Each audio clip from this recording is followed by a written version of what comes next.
मित्रांनो नमस्कार. आपण जात आहोत आपल्या शेडमध्ये, आपला पोल्ट्री शेड. इकडे आमचे बंधू बसलेले आहेत. मागे आपला तलाव आहे शेडच्या बाजूला आणि तलावातलं पाणी आपण इकडे आणत आहोत या टँकमध्ये.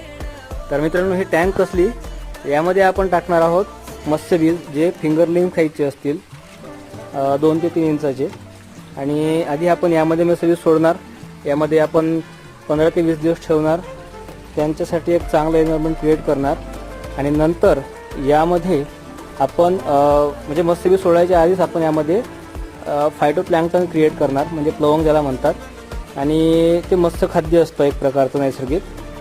आणि याच्यानंतर जवळपास 20 दिवसांनी आपण आपले जे फिंगरलिंग आहेत किंवा मत्स्यबीज आहेत ते आपण आपल्या या मागच्या तलावामध्ये शिफ्ट करणार. तर मित्रांनो यावरती डिटेल व्हिडिओ आपला लवकरच येईल. त्यांना सबस्क्राईब करा, लाईक करा, व्हिडिओला शेअर करा. थँक्यू.